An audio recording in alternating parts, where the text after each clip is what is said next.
സാക്ഷി, the soul witness crime story number 11. അടിപിടിയും സംഘർഷവും. കോട്ടയം ചിങ്ങവനം കുറിച്ചിയിൽ CPM BJP സംഘർഷം. RSS നേതാവിന് തലയ്ക്ക് വെട്ടേറ്റു. 2 BJP പ്രവർത്തകർക്കും പരിക്കേറ്റു. RSS ജില്ലാ നേതാവായ ശ്രീകുമാറിനാണ് വെട്ടേറ്റത്. ഇന്നലെ രാത്രി നിങ്ങൾ വീട് കയറി ആക്രമിക്കുമ്പോൾ നിങ്ങൾ മുഴക്കിയത് ലോക്കൽ സെക്രട്ടറിക്കെതിരെ മത്സരിക്കാറായോ എന്ന് ചോദിച്ചിട്ടാണ് നിങ്ങൾ വീട് മുഴുവൻ അടിച്ചു തകർത്ത് വീട്ടിലുണ്ടായിരുന്നവരെ നിങ്ങൾ ആക്രമിച്ചത്. സ്ഥാനാർത്ഥിയും ജനപ്രതിനിധിയുമായ മഞ്ജീഷിന്റെ വീട്ടിൽ കയറിയായിരുന്നു CPM പ്രവർത്തകരുടെ ആക്രമണം. DYFI നേതാവായ നിഖിലിന്റെ നേതൃത്വത്തിലുള്ള സംഘമാണ് ആക്രമണം നടത്തിയത്. നിഖിലിനും മഞ്ജീഷുമായുള്ള മുൻ വൈരാഗ്യമാണ് ആക്രമണത്തിന് കാരണമെന്നാണ് പോലീസ് പറയുന്നത്.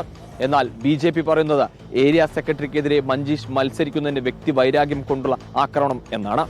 ഇങ്ങോട്ട് ആക്രമണവും കാര്യങ്ങളുമായി വന്നപ്പോ നമുക്ക് പ്രതിരോധിക്കാതിരിക്കാൻ പറ്റുകയില്ലല്ലോ. നമ്മളെ സംബന്ധിച്ച് നമുക്ക് പ്രതിരോധിക്കേണ്ട ആവശ്യമുണ്ടായിരുന്നു. നമ്മൾ BJP ആരോപണങ്ങൾ നിഷേധിക്കുകയാണ് CPM.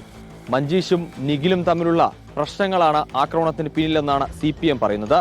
മഞ്ജീഷ് നിഖിലിന്റെ കുടുംബത്തെ അപമാനിച്ചതാണ് കാരണമെന്നും CPM വ്യക്തമാക്കുന്നു.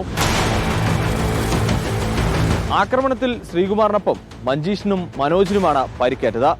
കേസിൽ 2 പേരെയാണ് പോലീസ് ഇതുവരെ അറസ്റ്റ് ചെയ്തത്. നിഖിലിനും ഒപ്പം വിഷ്ണുവിനെയുമാണ് പോലീസ് അറസ്റ്റ് ചെയ്തത്. ഇനിയും 5ഓളം പേർ പിടിയിലാവാനുണ്ടെന്നാണ് പോലീസ് പറയുന്നത്. റിപ്പോർട്ടർ, കോട്ടയം.